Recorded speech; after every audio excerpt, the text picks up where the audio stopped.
हर हर महादेव, जय श्री गणेश। आगे हम चलते हैं। पार्थिव पूजा की महिमा, शिव नैवेद्य भक्षण के विषय में निर्णय तथा बिल्व का महात्म्य। मतलब एक तरह की बात हो रही है।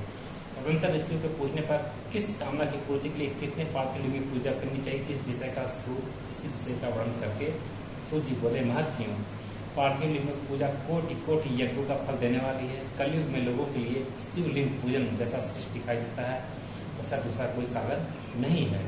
यह समस्त शास्त्रों का निश्चित सिद्धांत है। शिवलिंग भोग और मोक्ष देने वाला है। लिंग 3 प्रकार के कहे गए हैं, उत्तम, मध्यम और अधम। जो 4 अंगुल ऊंचा और देखने में सुंदर हो तथा वेदी से युक्त हो, उस शिवलिंग को शास्त्र महर्षि ने उत्तम कहा है। उससे आधा मध्यम, उससे आधा अधम माना गया। इस तरह 3 प्रकार के शिवलिंग कहे गए हैं जो उत्तरोत्तर श्रेष्ठ हैं। ब्राह्मण, क्षत्रिय, वैश्य, शूद्र अथवा विलोम शंकर आदि कोई भी क्यों ना हो, वह अपने अधिकार के अनुसार वैदिक अथवा तांत्रिक मंत्र से सदा आदरपूर्वक शिवलिंग की पूजा करें। ब्राह्मणों, महर्षियों अधिक कहने से क्या लाभ। शिवलिंग का पूजन करने में स्त्रियों का तथा अन्य सब लोगों का भी अधिकार है। द्विजों के लिए वैदिक पद्धति से ही शिवलिंग की पूजा करना श्रेष्ठ, परंतु अन्य लोगों के लिए वैदिक मार्ग से पूजा करने की सम्मति नहीं है। वेदक द्विजों को वैदिक मार्ग से ही पूजन करना चाहिए, अन्य मार्ग से नहीं। यह भगवान शिव का कथन है। दधीचि और गौतम आदि के श्राप से जिनका चित्त दग्ध हो गया, उन द्विजों की वैदिक करने से दग्ध नहीं होती। जो मनुष्य वेदों तथा स्मृति में कहे हुए सत्कर्मों की अवहेलना करके दूसरे कर्म करने लगता है, उसका मनोरथ कभी सफल नहीं होगा। यहाँ पर संस्कृत में लिखा हुआ है, ब्राह्मणा, क्षत्रियो, वैश्या, शूद्रो व प्रतिलोमजा पूजयेत् सतत लिंग तत्मंत्रेण सदारं किं बहुतेन मुन्या स्त्रीणामपि तथा नेतर अधिकारो अस्ति सर्वेषास्ति लिंगार्चने द्विजा। तो मैं हिंदी पढ़ा, उसका संस्कृत। इस प्रकार विधिपूर्वक भगवान शंकर का नवधार पूजन करके उनकी त्रिभुवनमयी 8 मूर्तियों का भी वही पूजन करें। पृथ्वी, जल, अग्नि, वायु, आकाश, सूर्य, चंद्रमा तथा यजमान, ये भगवान शंकर की 8 मूर्तियां कही गई हैं। इन मूर्तियों के साथ सर्व, भव, रुद्र, उग्र, भीम, ईश्वर, महादेव तथा पशुपति, इन नामों की भी अर्चना करें। तदनंतर चंदन, अक्षत और बिल्व पत्र लेकर वहाँ ईशान आदि के क्रम से भगवान शिव के परिवार का उत्तम भक्तिभाव से पूजन करें। ईशान, नंदी, चंडिक महाकाल है, भृंगी, वृष, शकंद, कपिलीश्वर, सोम तथा शुक्र, ये 10 जी के परिवार हैं जो क्रमशः ईशान आदि 10 दिशाओं में पूजनीय है। तत्पश्चात भगवान श्री के समक्ष वीरभद्र का पीछे कीर्तिमुख का पूजन करके विधिपूर्वक 11 रुद्र पूजा करें। इसके बाद पंचाक्षर मंत्र का जप करके सतरुद्रीय स्रोत का, नाना प्रकार की स्तुतियों का तथा शिव पंचांग का पाठ करें। तत्पश्चात परिक्रमा नमस्कार करके शिवलिंग का विसर्जन करें। इस प्रकार मैंने शिव पूजन की संपूर्ण विधि का आदरपूर्वक वर्णन किया। रात्रि में देवकार को सदा उत्तराभिमुख होकर ही करना चाहिए। इसी प्रकार शिव पूजन भी पवित्र भाव से सदा उत्तराभिमुख होकर ही करना उचित है। जहाँ शिवलिंग स्थापित हो उससे पूर्व दिशा का आश्रय लेकर नहीं बैठना या खड़ा होना चाहिए, क्योंकि वह दिशा भगवान शिव के आगे या सामने पड़ती है। इष्ट देव का सामना रोकना ठीक नहीं। शिवलिंग में उत्तर दिशा में भी ना बैठे, क्योंकि उधर भगवान शंकर का वामान है जिसमें सप्त स्वरूपा देवी माँ विराजमान है। पूजक को शिवलिंग की पश्चिम दिशा में ही बैठना चाहिए, क्योंकि वह आराध्य देव का पृष्ठ भाग है। पीछे की ओर से पूजा करना उचित नहीं, अतः अवशिष्ट दक्षिण दिशा ही ग्राम है, उसी का आश्रय लेना चाहिए। तात्पर्य यह है, शिवलिंग से दक्षिण दिशा में उत्तराभिमुख होकर बैठे और पूजा करें। बुद्धान पुरुष को चाहिए कि वह भस्म का त्रिपुंड लगाकर रुद्राक्ष माला लेकर तथा बिल्व पत्र का संग्रह करके भगवान शंकर की पूजा करें। इनके बिना नहीं। मुनिवरों, शिव पूजन आरंभ करते समय यदि भस्म न मिले तो मिट्टी से भी ललाट पर त्रिपुंड अवश्य कर लेना चाहिए। जैसे बोले मुने, हमने पहले से यह बात सुन रखी, भगवान शिव का नैवेद्य नहीं ग्रहण करना चाहिए। इस विषय में साथ का निर्णय क्या है, बस यह बताइए। साथ ही बिल्व का महत्व भी प्रकट कीजिए। सूत जी कहते हैं, मुनियों, आप शिव संबंधी व्रत का पालन करने वाले हैं, आप सबको सत धन्यवाद है। मैं प्रसन्नतापूर्वक सब कुछ बताता हूँ, आप सावधान होकर सुने। जो भगवान शिव का भक्त है, बाहर भीतर से पवित्र और शुद्ध है, उत्तम व्रत का पालन करने वाला तथा दृढ़ निश्चय से युक्त है, वह शिव नैवेद्य का अवश्य भक्षण करें। संस्कृत में क्या लिखा हुआ है, यो वैदिक मनावृत्ति कर्म समार्थम था वह अन्यत्र समाचार न संकल्प फलम यभेद।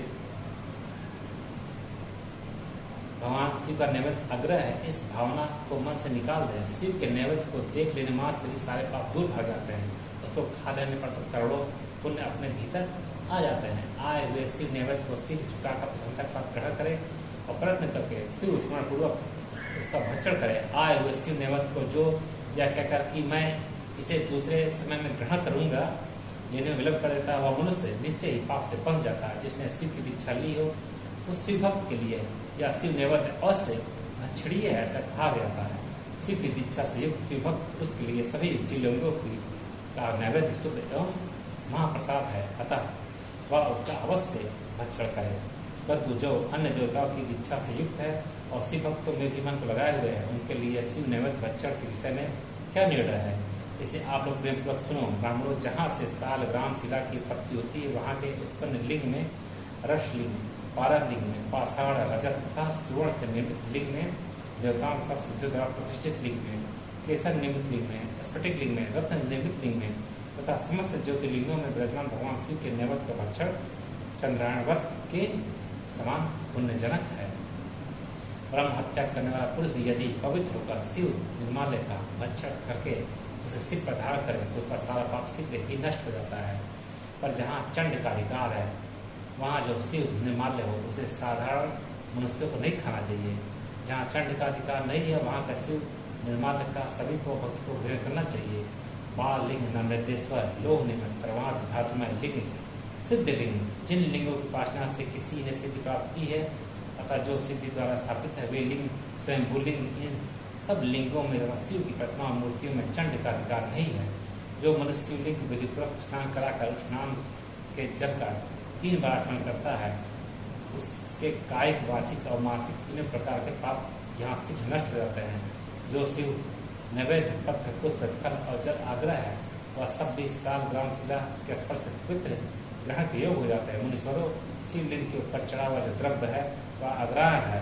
जो वस्तु लिंग स्पर्श से रहित है अर्थात जिस वस्तु को अलग रखकर शिव जी को निवेदित किया जाता है, लिंग के ऊपर चढ़ा नहीं जाता, उसे अत्यंत पवित्र जानना चाहिए। मुनिवरों, इस प्रकार नैवेद्य के विषय में शास्त्र निर्णय बताया गया है। अब तुम लोग सावधान हो, आदरपूर्वक बिल्व का महात्मा सुनो। यह बिल्व वृक्ष महादेव का ही रूप है। देवताओं ने भी इसकी स्तुति की है। फिर जिस किसी तरह से इसकी महिमा कैसे जानी जा सकती है? 3 लोकों में जितने पुण्य तीर्थ प्रसिद्ध हैं, वे संपूर्ण तीर्थ बिल्व के मूल भाग में निवास करते हैं। जो पुण्यात्मा मनुष्य बिल्व के मूल में लिंग स्वरूप अविनाशी महादेव जी का पूजन करता है, वह निश्चय ही शिवपद को प्राप्त होता है। जो बिल्व की जड़ के पास जल से अपने मस्तक को सींचता है, वह संपूर्ण तीर्थों में स्नान का फल पा लेता है और वही इस भूतल पर पवन माना जाता है। इस बिल्व की जड़ के परम उत्तम थाले को जल से भरा हुआ देखकर महादेव जी पूर्णतः संतुष्ट होते हैं। जो मनुष्य गंध, पुष्प आदि से बिल्व के मूल भाग का पूजन करता है, वह शिवलोक पाता है और इस शिवलोक में भी उसकी सुख संतति बढ़ती है। जो बिल्व की जड़ के समीप आदर को दीपावली जलाकर रखता है, वह तत्व ज्ञान से संपन्न भगवान महेश्वर में मिल जाता है। जो बिल्व की शाखा थाम कर हाथ से उसके नए नए पल्लव उतारता है और उनसे उस बिल्व की पूजा करता है, वह सब पापों से मुक्त हो जाता है। जो बिल्व की जड़ के सभी भगवान शिव में अनुराग रखने वाला भले एक भक्त को भी भक्तिपूर्वक भोजन कराता है, उसे कोटि गुना पुण्य प्राप्त होता है। जो बिल्व की जड़ के पास शिव भक्त को खीर और खीर से युक्त अन्न देता है, वह कभी दर्द नहीं होता। ब्राह्मणों, इस प्रकार मैंने संगोपांग शिवलिंग पूजन का वर्णन किया। यह प्रवृत्त मार्गी तथा निवृत्त मार्गी पूजकों के लिए भेद से 2 प्रकार का होता है। प्रवृत्त मार्गी भोगों के लिए पीठ पूजा इस भूतक पर संपूर्ण अविष्ट वस्तु को देने वाली होती है। प्रवृत्त पुरुष सुपात्र गुरु आदि के द्वारा ही सारी पूजा संपन्न करे और अभिषेक के अंत में अगहनी के चावल से बना हुआ नैवेद्य निवेदन करे। पूजा के अंत में शिवलिंग को शुद्ध संपुट में विराजमान करके घर के भीतर कहीं अलग रख दे। निवृत्त मार्गी उपासकों के लिए हाथ पर ही स्थित पूजन का विधान है। उन्हें भिक्षा आदि से प्राप्त होते भोजन को ही नैवेद्य रूप में निवेदित कर देना चाहिए। निवृत्त पुरुषों के लिए सूक्ष्म लिंग श्रेष्ठ बताया गया है। वे विभूति से पूजन करें और विभूति को नैवेद्य रूप से निवेदित कर ही करें। पूजा करके उस लिंग को सदा अपने मस्तक पर धारण करें। और